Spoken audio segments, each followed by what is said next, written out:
Om Agyanatimirandasya Gyananjana Salakaya Chakshur Militam Yena Tasmai Shri Gurave Namaha Shri Chaitanya Manobishtam Stapitam Yena Bhutale Swayam Rupa Kadamayam Tadati Swapadantikam Vandeham Shri Guru Shri Yuta Parakamalam Shri Guru Vaishnavam Scha Shri Rupam Sagradatam Sahagana Raghunatam Vitam Tam Sajivam Sadvaitam Savadutam Vrijana Saitam Krishna Chaitanya Devam Shri Radha Krishna Padan Sahagana Lalita Shiva Sakans Vitam Scha Hey Krishna Karna Sindhu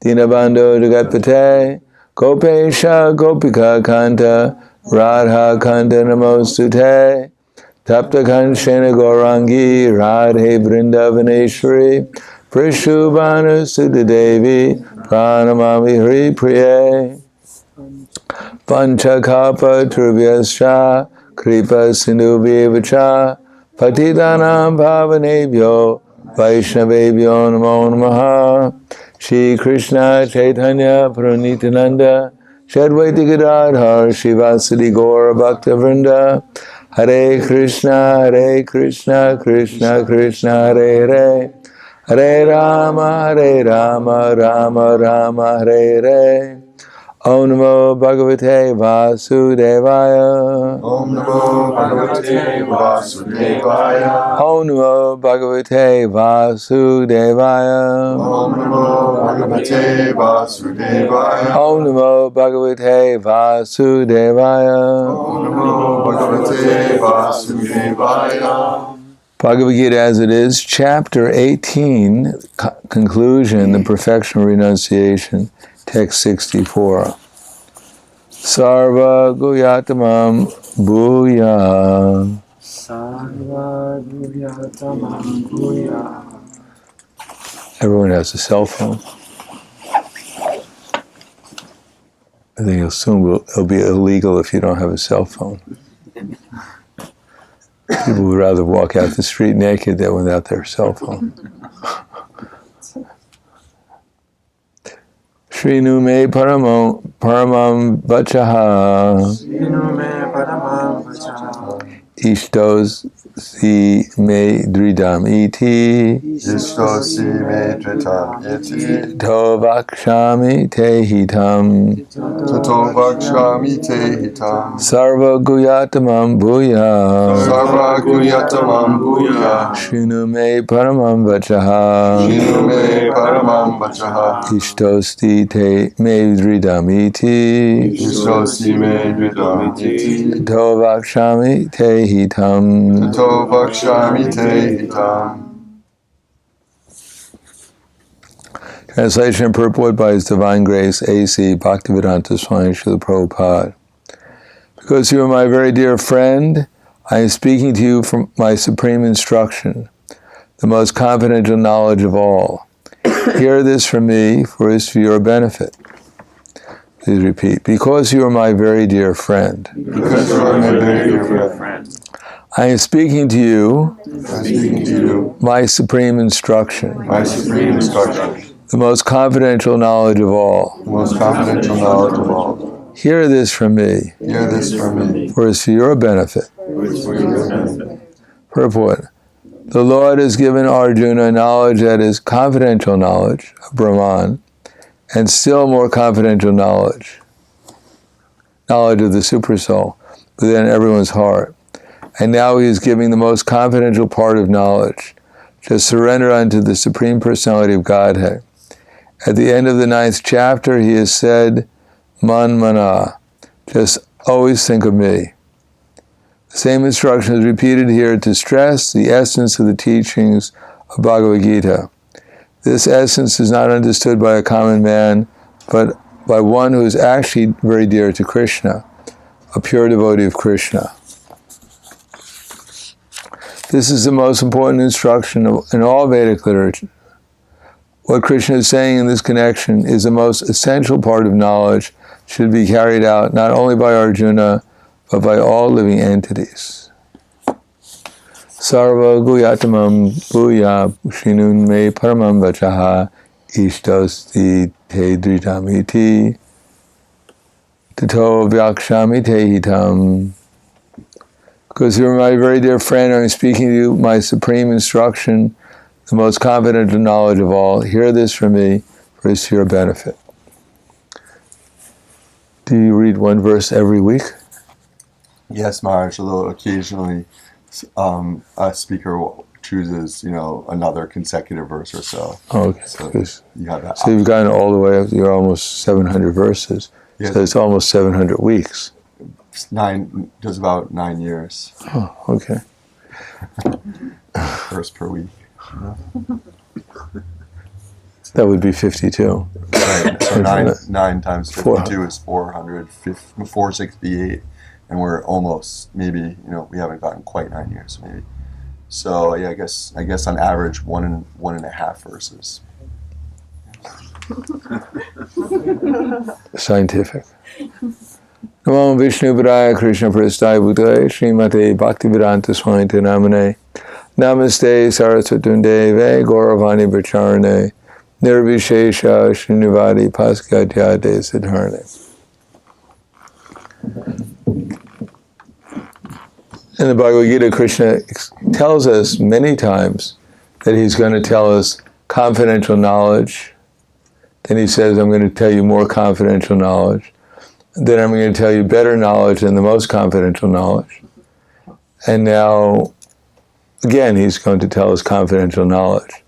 So the question is, if it's so confidential, why is he telling it to us? The point is that we may hear it again and again and again, and we still don't understand it. That's how confidential it is. You can go out on the street and shout it out, no one will understand what you're talking about. Because, as it says, that even to understand Brahman is confidential. Now, it should be quite simple. Our bodies are changing, but we're not changing. So we're the soul within the body. But who here has actually realized 100% that they're not their body? And that's not even confidential. And more confidential than, which is actually confidential, is to realize that we're not only not the body, but we're a spiritual soul. Now, of course, that may seem rather esoteric, that only some extraordinary person could actually realize who they are, which sounds a little strange, doesn't it? You have to be super exalted to know who you actually are. As if it's like, somehow or another, Krishna doesn't want anyone to know who they really are. He's purposely created the material world so we can stay here forever in illusion. And only some extremely exalted soul, only one probably who came from Vaikuntha, could understand who they are. The reality is everyone is supposed to understand who they are. Like when you wake up in the morning in our present conditioned state and you remember who you are, that I am such and such, and I'm living in such and such place. You don't think, how extraordinary. I actually remember who I am. Our actual position is to know who we actually are. This is extraordinary that we're in the material world conditioned by the material nature and we don't even know who we are. That's pretty extraordinary. But because we're associating with everyone else who's in as much illusion, if not more illusion than we are, therefore we think it's completely normal and natural. And then to understand Paramatma as confidential knowledge, as if Krishna has purposely hidden himself in our heart so no one can understand who he is. He's controlling everything, directing everyone, and he's just like the unseen manipulator, like a stealth manipulator of the material existence. We're just like a puppet, and he's the unseen puppeteer. But actually, Krishna is trying to talk to us. The problem is we don't want to listen to him. As it says in the Krishna book, the whole world is full of Krishna singing, but everyone's hearing it in a different way. That everyone is dancing with Krishna. Some people are dancing following Krishna's directions, and others are dancing imitating Krishna, thinking that they are Krishna. The reality is that gradually, if one engages in devotional service, gradually these things will be revealed to us. And then after a while, we'll realize how much we're bewildered by the illusory energy. And when we get a little enlightenment, we won't think we've gotten to understand everything. We'll understand that there's unlimited knowledge to know, and there's unlimited happiness. There's quite a bit to look forward to. So we think, well, I've been in the Hare Krishna movement for so long. I should have realized everything by now. I've even read the Bhagavad-gita almost twice. I don't know if there's anything left for me to realize. And what to speak of Krishna? Now, if Krishna is who he says he is, and if he's not, then we're just wasting our time. A lot of people are wasting their time. If Krishna actually is the source of all beauty, then obviously, if Krishna was the source of all beauty, anyone who saw Krishna would be attracted to him. Now, we may think we see Krishna, and factually, Krishna is in his pictures. The thing is, we can't even see his pictures. We're practically in the material world. We're blind. We can't see ourselves. We can't see the material energy. We can't see Krishna, even when he's right before us in his pictures. But what we can see is with a little bit of knowledge. In other words, if we see through the scriptures and somehow or another we practice according to what the scriptures say, then Krishna may be merciful to us and gradually purify our heart so we can see a little bit more clearly what's actually being said in the scriptures. For instance, we hear again and again and again, and Prabhupada, although Prabhupada directly was aware of Krishna, still for years he was simply telling people, you're not this body. Now for us, we think it's boring.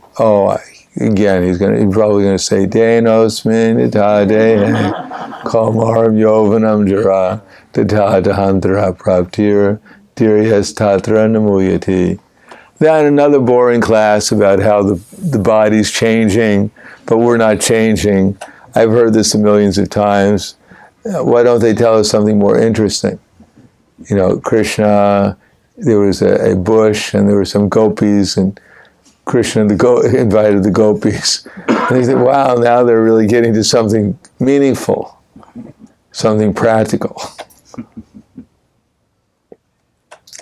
But if we could actually understand, as much as we can understand that we're spiritual beings, we become prasanatma. We become joyful. And of course, the process is not just to hear Denosmin ita dehe.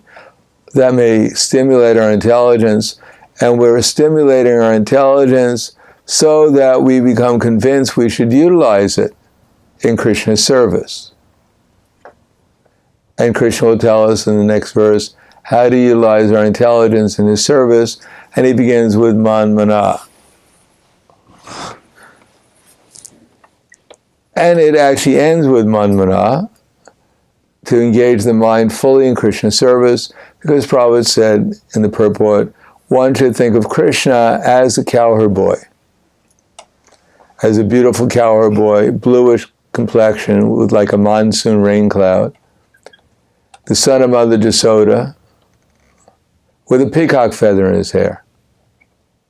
That one should not even think of other forms of Krishna, like Raha, or Vamanadev, or Nishingadev. That one should simply concentrate his mind upon the form that was present before Arjuna. Concentration of the form of Krishna's form constitutes the most confidential part of all knowledge. Now, all this other knowledge, such as the fact that we're not this body, and the fact that this super soul is there, probably in the second canto of the Bhagavad-gita, of the Srimad Bhagavatam, chapter 2, the Lord in the Heart, text number 34, Prabhupada explains systematically how we can understand that there is a super soul guiding us, that we're not just making it up, that we're another religion. Somehow or another we've got the idea that we're not this body, and it kind of makes sense. And then we go on, we say there's a super soul who's in our heart. Now, I haven't saw the super soul. I don't know if he's talking to me. He says he is. He said he has a club. Interesting to know that someone's swinging a club in my heart. He also has a lotus flower. I can't smell it. And he has a disc. Oh, be careful. Don't cut my heart. Don't break my heart with the club either. And he has a conch shell. You can listen for it. See if you can blow it. And he's in my heart. So how do I know he's in my heart? Because in one sense, we can see that this material nature, if we're actually honest, is just a combination of earth and fire, earth, water, fire, air, intelligence, and false ego. Now, when we say earth, we don't mean a clod of earth, some kind of primitive conception, earth, water. No, we say anything that's solid, like this, that appears to be solid, like this harmonium, we say is mostly made out of earth. And water means, because if it was just earth, it wouldn't stick together. If you have flour, you need some water to make it stick together. So therefore, there must be some kind of water that coheses the elements together, the earth together. Otherwise, it would just be powder. And then there must be fire, because if there's no fire, you touch it, you would freeze. So there's warmth, although it may be relative, but there is some fire, even in the harmonium. And the fire comes out if you throw the harmonium in a fire, which we don't suggest, unless you want to buy us a new one. Then the fire comes out. And similarly, there is air, because we tap on it, the air. Of course, there's sound comes through ether, but the air is what keeps it, and there's air, because, and there's also ether. So these are the 5 elements, and everything, including our own bodies, are simply combinations of the earth, water, fire, air, and ether. And at the same time, we have mind, intelligence, and false ego. But everything in the material world has at least a combination and permutation of these different things. So we see everything except for ourselves. With our eyes, we're looking around, and we're seeing things outside, all the different combinations, but the seer is different from what's being perceived. We're conscious, and everything in the material world that we're looking at or perceiving is unconscious. Unless you're taking drugs and you think the floor is talking to you. Ouch, don't step on me, how dare you. Who do you think you are? You think you're bigger than I am, better than I am, just because I was born a floor. Don't step on me. Or they say in American, don't tread on me. At least take your shoes off before you come in. No, the floor is unconscious, but we're conscious. Just like our body is unconscious, but because we have consciousness, we're conscious of our body. But how do we arrive at this? We arrive at this conclusion by using our intelligence. So intelligence is just like a father giving direction to his son, or a teacher giving direction to the student. That all living entities are being directed by some form of intelligence. For instance, if there was an ant walking in the floor here, then someone would be giving the ant intelligence how to find the prasadam. Or at least he's waiting for the prasadam.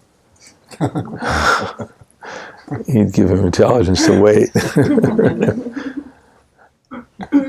So even the ant is being directed by intelligence. If you try to step on the ant, it doesn't say, I surrender, No, it'll try to run away. There was a cockroach in my room today, and it was really hard to convince him to leave. He was wondering, maybe it would be better if I left. He didn't come there to be disturbed by me. Anyhow, I did convince him to leave. So he has his intelligence too. He's probably back in the room already.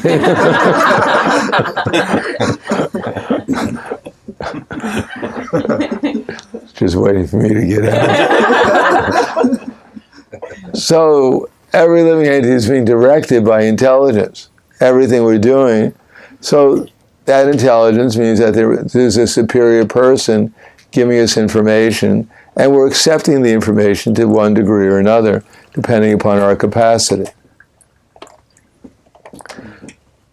So our free will, Prabhupada writes in that purport, consists of either orientating our free will, or orientating our desires towards the ignorant misconception of misidentifying ourselves with our gross and subtle bodies, or orientating ourselves, our intelligence, towards the true conception of being a spiritual being and ultimately being Krishna's service. So by our analysis, we can see that there is three things. There is matter, spirit, and super spirit. And we can understand from the Bhagavad-gita that the Supreme Spirit, his whole business is not simply directing the infinitesimal living entities, innumerable living entities in this material world, how to get what they want in the material world. No, there's another abode where that Supreme Lord is the Supreme, and he has a transcendental, spiritual, loving relationship with all the infinitesimal living entities. So that's arrived at after Bhavanam Janmanam Ante Jnanamam Prapatite. After many, many years of using one's intelligence, then one comes to the conclusion that Vasudeva is everything, Krishna is everything. So in other words, by use of our intelligence, we can understand we're not the body, and we can understand that there's a super soul guiding all living entities, including ourselves. As much as we take shelter of the super soul, then we become aware that he exists. And that the super soul is just a partial manifestation of the Supreme Soul, who has ever blissful, loving relationships with us and with the living entities in the spiritual world. So that can be understood by intelligence. And by use of intelligence, Krishna says, man mana, simply listen. Because that's how we get intelligence, is by listening. People learn how to do everything by listening. Even you're born in the jungle, and some people are born in the jungle, and they're somehow or another, their parents abandon them or something, then they learn from their superiors. Like one boy was found in the jungle, and he was like he was walking around, he was like one of the ape family because they accepted him after some time. And he was walking around like an ape, he ate like an ape, he knew the ape language, so he learned it all by hearing and observing. So that's how we learn everything. Whatever we know, or we think we know, we learn by hearing. And we're hearing in the Hare Krishna movement how to hear. What is necessary to do so we can actually develop our power of hearing, our real power of hearing. Basically speaking, a lot of it has to do with attention, first of all, because if we can't pay attention, we can't hear anything. We can't hear. We only hear partially. If we don't pay attention, then we're just listening to our minds. So we're always listening, but it's either to our mind or we're listening to something else. And not only when we hear attention, but we also have to learn how to hear feelingly. Because we can't really understand what's being said unless we're on the same feeling as the person who's speaking. If we can't pick up what they're saying, what they're feeling, we can't really pick up what they're saying. If we think that existence is only knowledge and there is no feeling, then we miss a good part of experience of life. If we think that Krishna consciousness is just some intellectual accomplishment, we intellectually become convinced that Krishna is God, and we have no feelings towards him, then we've missed out on what Krishna consciousness is. Could you imagine if you went to the spiritual world and you asked one of the gopis or Radharani, who's Krishna, and she gives you a whole a whole philosophy about who Krishna is and how he's manifesting universes, and that's it. Anything else? Any other questions about Krishna?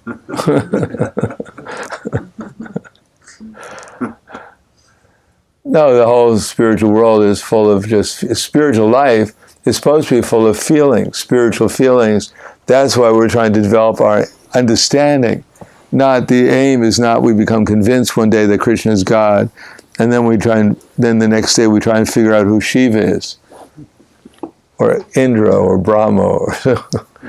No, it's actually to come to the platform of real spiritual feelings. And that's why Krishna begins with Manmana as confidential, because we actually have to become convinced that this is what we're interested in. Otherwise, we'll miss the whole thing. And Krishna consciousness becomes very boring. Oh, here again, I'm back to the first chapter of the Bhagavad-gita. All these weird Sanskrit names, Yuyudana Viratascha, Sobhadro Drapadeyascha. All these strange names, again, I got to get through that. Didn't make any sense to me the first time.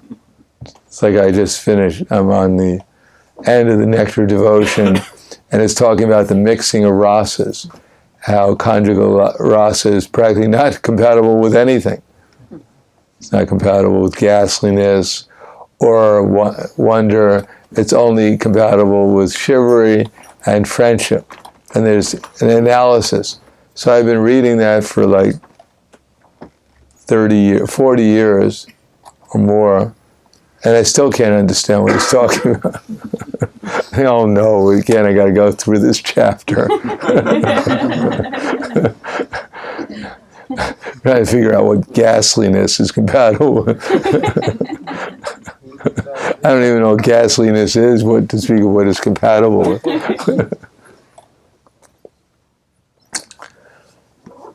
So, there is many things that we're not going to understand very easily. And one of the things that we should try to understand, though, is that we're not just trying to intellectually understand Krishna consciousness. We're not just trying to hear about Krishna. We're trying to actually feel what this is all about. And the only way we can feel is to stop feeling materially. Because if we pay attention, then we could try to not only, as Prabhupada said, the art of Krishna consciousness is not only focusing one's attention, but giving one's love to Krishna. Unless we focus attention, we can't actually try to feel, try to perceive. Even the impersonalists, I was in Madrid.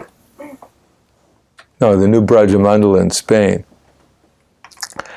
And I was walking out of the temple after class, and there was all these Westerners there, which I never saw, and I said hello, and they just kind of looked at me like I didn't exist. And I thought, okay, maybe I don't exist to them. And then later on, I asked the devotee who I was staying with, who are these people? He said, well, those are Buddhists. They come here regularly, and they're they've taken a vow of mona, silence. So they don't talk to anyone. Not only they don't talk to anyone, but they don't practically go outside. They never come to class. They never do anything. They're trying to become present. So to go down the steps, 9 steps usually takes them around an hour, because they have to be completely present in every single step they take. So they come to the New Brajamandala and they spend a week there, and if they can get down all the steps in a week, they're doing quite good, because they're really trying to be present. So that's good. Actually, people realize that they're everywhere and they're nowhere. Wherever they are, they're wondering, when do I get out of here? And then they get to the next place, wondering, when can I get out of here? It's like they're always looking forward to the weekend. And the weekend comes, they're so intoxicated, they don't even know the weekend has ended. Or when we're eating, well, I can't wait till I eat. Then we're eating, you're worried about so many things, you don't even notice you're eating. You can't even chew the food, because it's, you're talking about everything you're going to do next week. Although we were so anxious to eat, when it gets time to eat, then that's the time to talk. Our tongue loosens and we start talking, and we don't even taste what we're eating. So we're always in some other place other than where we are. So one can learn to listen, and of course we listen, and we're not immediately in ecstasy, so we think it doesn't work. I might as well go back to my mental speculation, because that seems to be more exciting.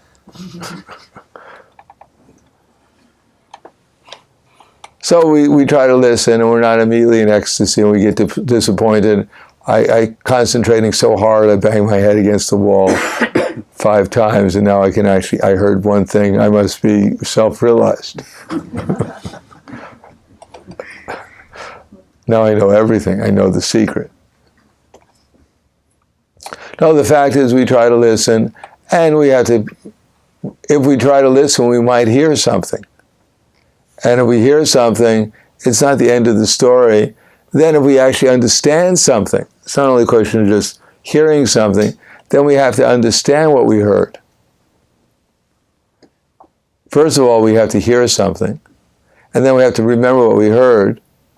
If we can't remember what we heard, then there's nothing to understand. There's nothing to perceive. There's nothing to practice. There's nothing to do, because we can't remember.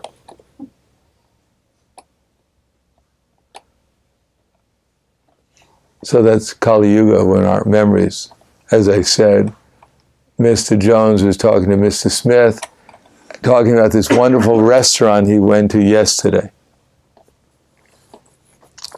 But he couldn't remember what the name of the restaurant was. So he said, give me a hint.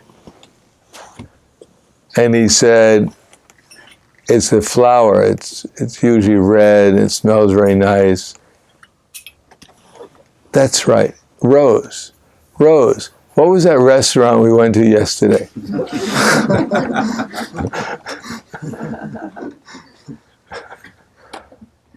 So we have to practice remembering.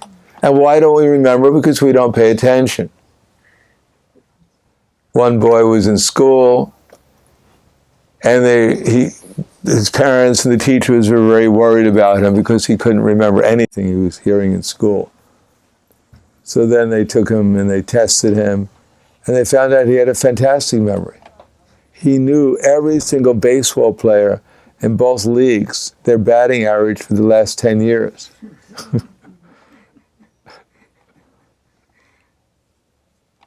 And that's quite a number. That's quite a feat. Just that's the only thing he was interested in. So it's the only thing he remembered. So if we want to remember something, then we have to pay attention. Otherwise, if we don't pay attention, we can't remember anything.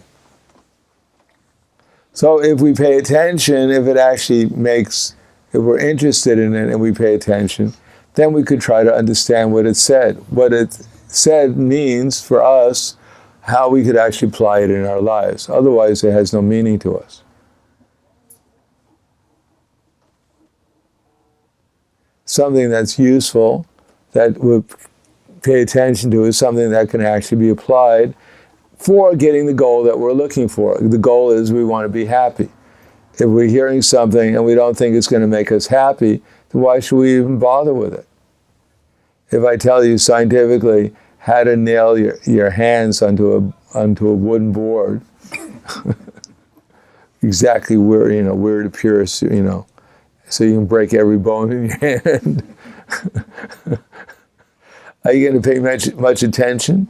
No. You'll pay attention, you'll try to get out of here as soon as possible. These people must be crazy. You'll pay attention, but not to, following scientifically the instructions, how to break every bone in your body. Because we're not interested in those things. Now, if I told you if everyone somehow or another came in here and you sat on a splinter, on a piece of wood, and you got a splinter, and I told you how to remove the splinter, you might listen more carefully. Because it has some relevance to our lives. Similarly, if we hear about how to realize that we're eternal, we might be interested in that. Some people might. Most people don't realize that 24 hours a day, 7 days a week, 365 days a year, they're trying to avoid death. They're trying to live here as long as possible.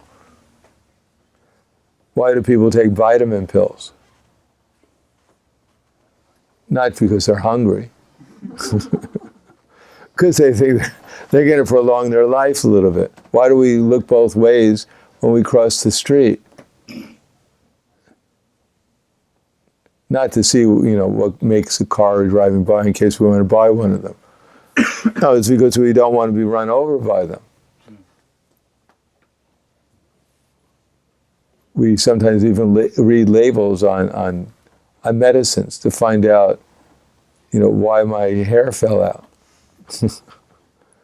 Because we're interested in survival. We're trying to live for as long as possible.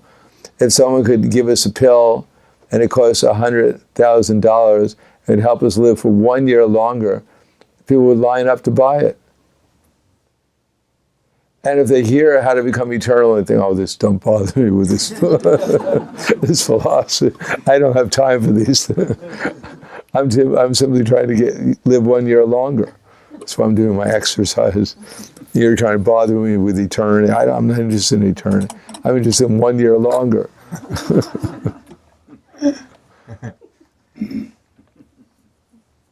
So we don't pay attention because we're bewildered, actually because of the illusory energy. That's how she tricks us. The very thing that we're looking for, Maya said, don't listen here, just move along. It's not so interesting to you. They're talking about becoming blissful. You're not interested in bliss. You're just trying to, get your teeth taken care of. You don't want to live forever. You just want to live 1 year longer. That's all. So the idea is that somehow or another we should realize that this is what we should be paying attention to. and we pay attention to it, then we might try to perceive how we can practically apply it to get what we really want, which is eternity, bliss, and knowledge. Knowledge of how to become eternally blissful. Then if we apply it, if we perceive it, and apply it with conviction. If you want to learn how to swim, you don't go to the ocean with your instructor and say, wait a second, just let me put my little toe in first and see if it's warm enough for me to swim. And 3 days later, you're still putting your toe in, trying to decide whether it's proper temperature. No, then the instructor will leave. You'll never learn how to swim.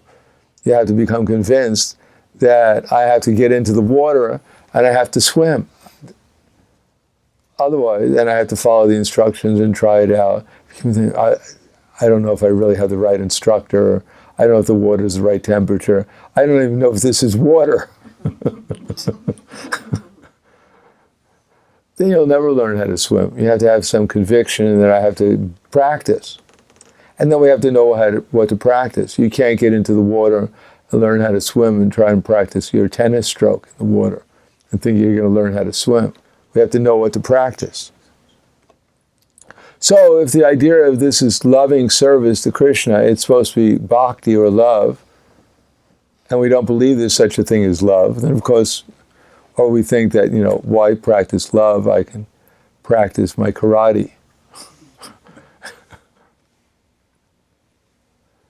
No, the idea is if one is interested in learning about Krishna, realizing Krishna, Krishna says, Bhakti mam abhijanati. He's only realized through loving service.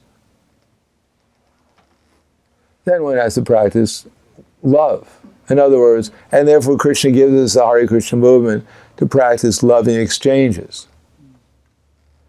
And if we think, what are all these people doing the Hare Krishna movement, eating my prasadam, sleeping on my, my space, looking at my deities, why are they inconveniencing me by existing in the Hare Krishna movement?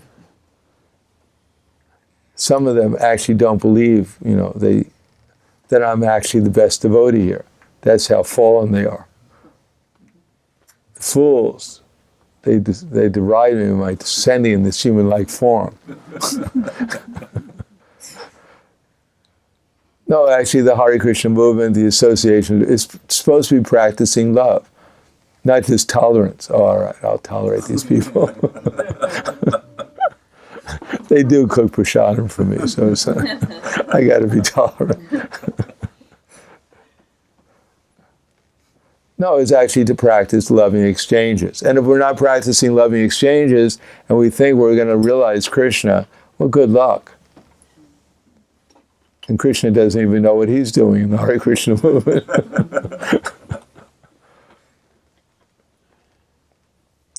And loving exchanges, what are the loving exchanges about? It's about service. Not only talking about, oh, I love you, Prabhu. Can you, it's like if someone got married and you keep on telling your wife, oh, I love you, I love you, I love you. And the wife says, well, maybe you can pay the gas bill and the electricity bill. I can't, I'm just so overwhelmed with love with you, I can't do anything. All I can say is, I love you.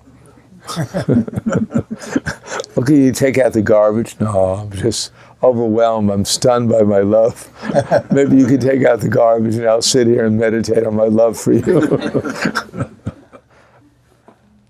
No, we actually want to develop love for Krishna, then we have to do some service for Krishna. Love should motivate service. If we're actually trying to love the devotees, then if we have a nice relation, then we should try to work together in service with them. And what is the result of serving Krishna and loving Krishna's devotees? Then we should develop the character of a loving person. Then we should develop the character of a devotee. We should actually, of not only devotee to the devotees, and to others also. We should actually develop those qualities. Otherwise, what is, if we think, Krishna consciousness is such, you just kind of come to the movement, you hear about Krishna, you become convinced that Krishna is God, and that the spiritual master and Krishna can take away all your sins. If you just kind of follow, just pick up the beads and go Hare Krishna, Krishna Krishna, Hare Hare, Hare Ram. We just keep on chanting and keep on doing. And then one day when you pull down the count of beads every day, and then one day you'll get eligible, they'll give you a recommendation, you get initiation, and you'll throw those grains into the fire. Just throw the grains. And puff, all your sinful activities just like fly along with the grains. Hit the fire and go puff. And the spiritual masters go, oh, this is so, not again, no, not enough. I can't take it anymore. And you walk away smiling and blissful, and the spiritual, oh God, another initiation. And you give him a little envelope with a donation for his medical expenses. Thank you very much. You're so merciful.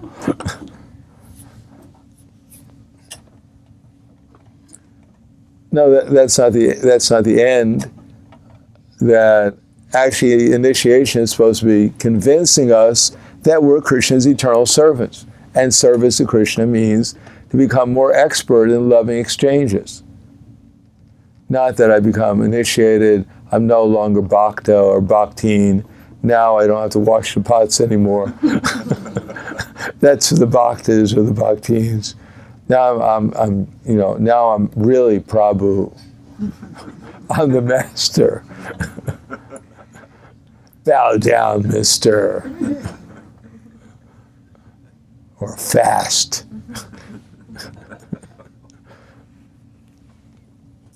No, it's supposed to be the beginning of loving exchanges with all the devotees. Not that now I've been initiated, and there's a whole section of the Hare Krishna movement, they're not really devotees because they're not initiated by the real devotee. They're just kind of initiated by almost real devotees. So they're semi-devotees. So I offer them some respect just to make them feel good, just to inspire them to actually respect the real devotees, and ultimately me.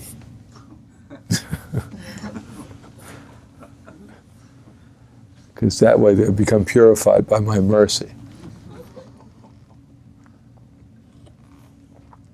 No, actually initiation is supposed to be getting free from our false ego and identifying ourselves as the servants of Krishna's servants. And there's a lot of them. See, one gets if one is actually Krishna conscious, one gets a lot of opportunities for loving exchanges because there are unlimited devotees. And if one thinks, well, now all these other false devotees who brought me to the platform of taking initiation, I don't really have to care about them because the real devotee accepted all my sinful reactions and now I'm pure. There's nothing they can tell me anymore because I've arrived at the absolute truth. No, it's actually supposed to be the beginning, and by those loving exchanges, then we should be inspired to actually completely dedicate our body, mind, and words in Krishna's service, so that we become 24 hours a day thinking about Krishna and how to serve him and how to serve not only the devotees, but how to make others devotees. And unless we're understanding that, then initiation has no real benefit to us. Matter of fact, we could go the opposite way after initiation. We could commit more offenses than we did even before when we join. When one joins, then one sees, oh, I remember when I joined, first time I went to the Buffalo Temple, which was like half the size of this room here. Although it was a Maha temple because I think there was one devotee living there, so it was one of the bigger temples in our movement. And I walked into the temple and I saw my friend Jagadish, and I saw his sister, and there was Burj on there, and I think, wow, these were all pure devotees. They're so elevated. And I asked Rupanuga, who's the temple president, how long have you been practicing? And he said, for almost 2 years. I go, wow, you must be a super pure devotee. Because I actually got some benefit, so I thought, wow, I can't imagine after 2 years how elevated these people, he must be. And then after knowing him for a few years, I think, well, I wonder if he's really a devotee. Or even trying to become one. So we went from bad to worse. Well, from fairly good to worse. So that's possible. That's why people come and go. They come in one door and out the other door. Because they don't develop the proper attitude. They have a misconception of actually what they're trying to accomplish and how they're going to accomplish it. And therefore, instead of expanding their loving exchanges with the devotees, gradually they reduce them, they restrict them. And then they think, well, I'm just part of a little group of devotees or a big group of devotees. And in that big group of devotees, they form little groups of devotees. And in those little groups, they form even smaller groups. Until finally, they're all competing, who's the head of the group?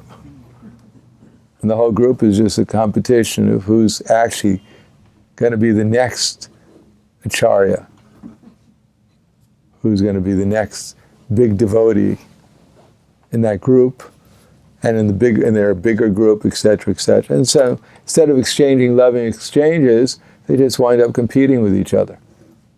And it becomes, something other than the Hare Krishna movement. It becomes the hairless Krishnas. That's, if that, or the hairy Krishnas.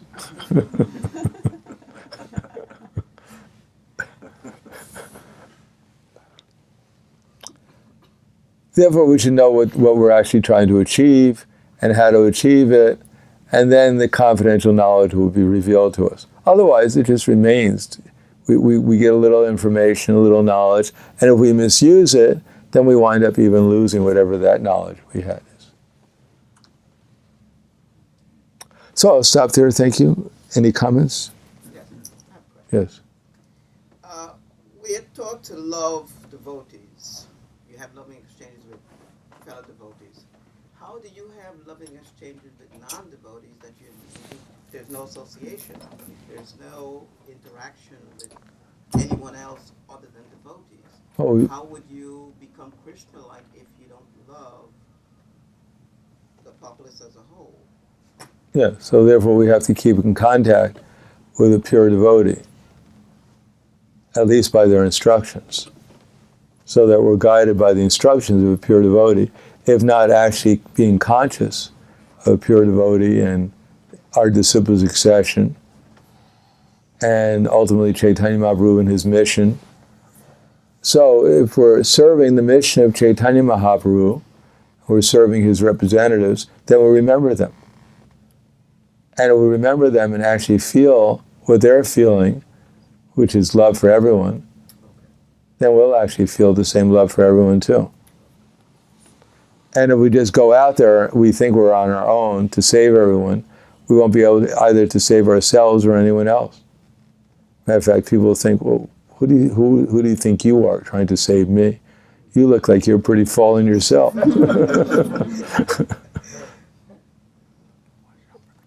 What's that?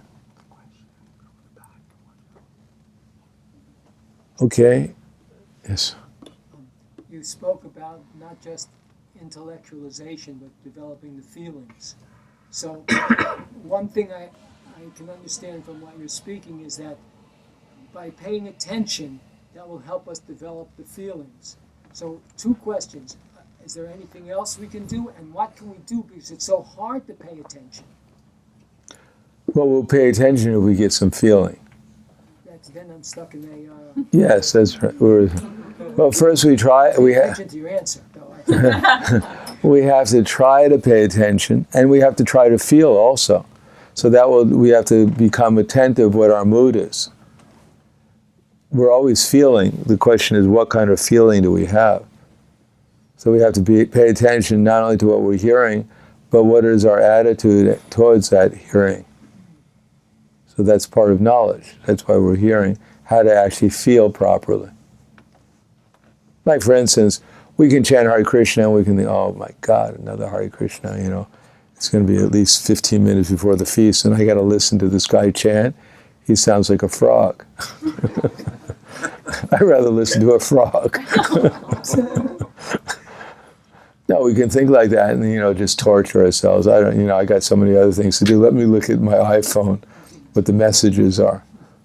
So with that kind of attitude, you know, he's not really chanting Hare Krishna. He's chanting something which is, you know, less than, it couldn't be Krishna. He couldn't chant Hare Krishna. So our attitude has to be there towards the person who's chanting, towards, you know, what the Hare Krishna mantra is.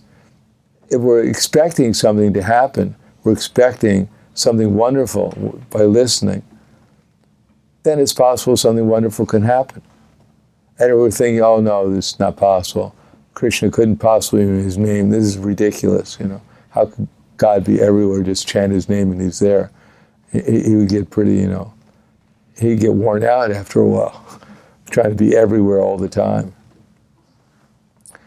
So we have to also hear and so we can have the proper attitude. And so we can expect something wonderful to happen when we're listening and try to feel Krishna's presence. No, it's not possible for me to feel Krishna's presence. There's nothing to feel.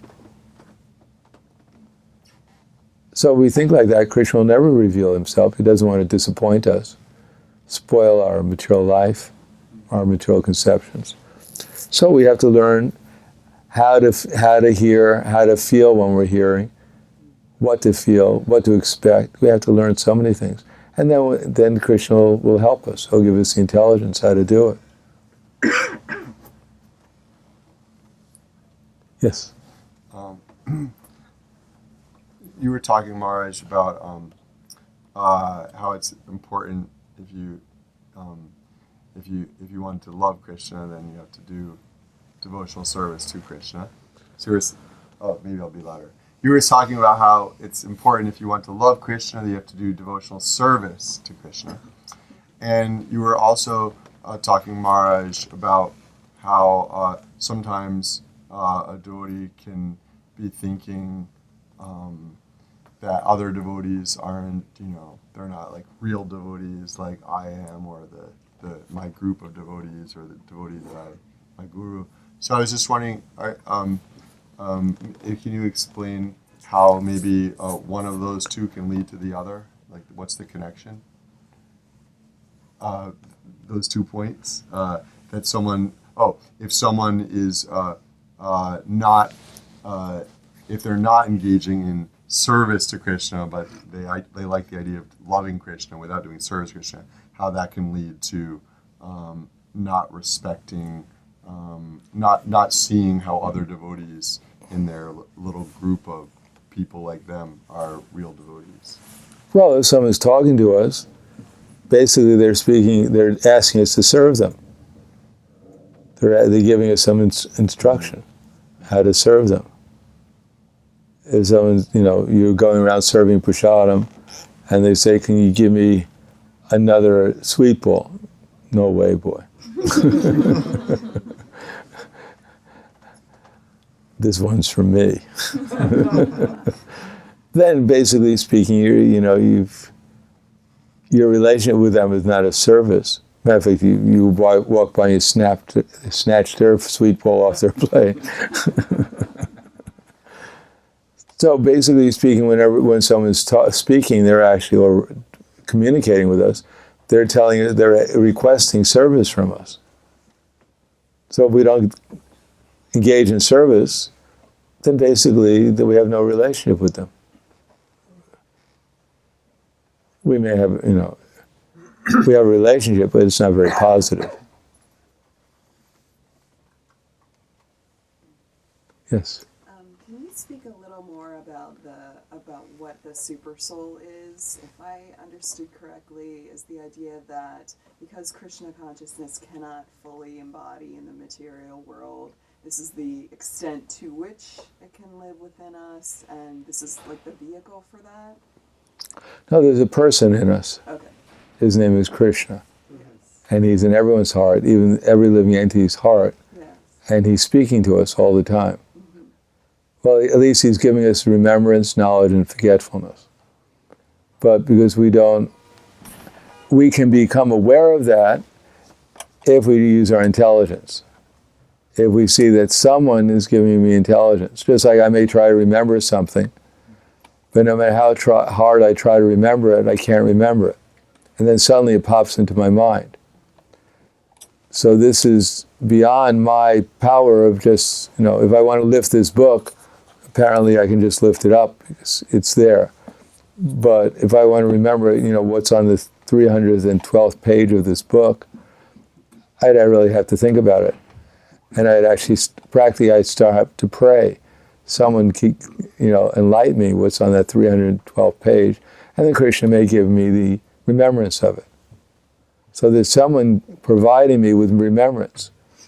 And there may be something in my mind, like, he stole that from me last week. He stole, and it's just repeating again and again. Or he said this about me, and I'm angry. And for 3 days, that's all we think about. We can't forget it. So forgetfulness is also, sometimes is not within our power. And knowledge, we're trying to understand something, and we keep on reading it again and again and again and again, and we can't understand what it's saying. And then suddenly we remember, we can understand what it says. So there's someone within us who's sensing what we deserve and what we desire and giving us remembrances and forgetfulness and knowledge. So it's a person. Should I take that? At your own risk. I think we'll stop there. I think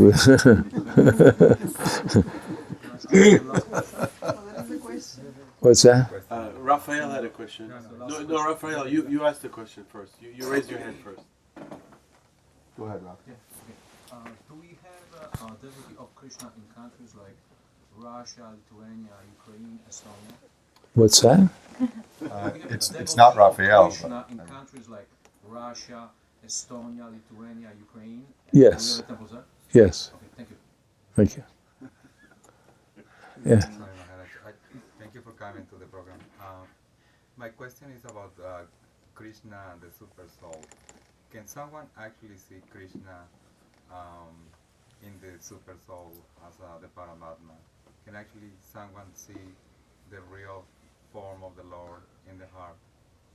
Yeah, of course. Somebody can, I mean, this is also the form of Krishna. These are all forms of Krishna. We can see it with our eyes.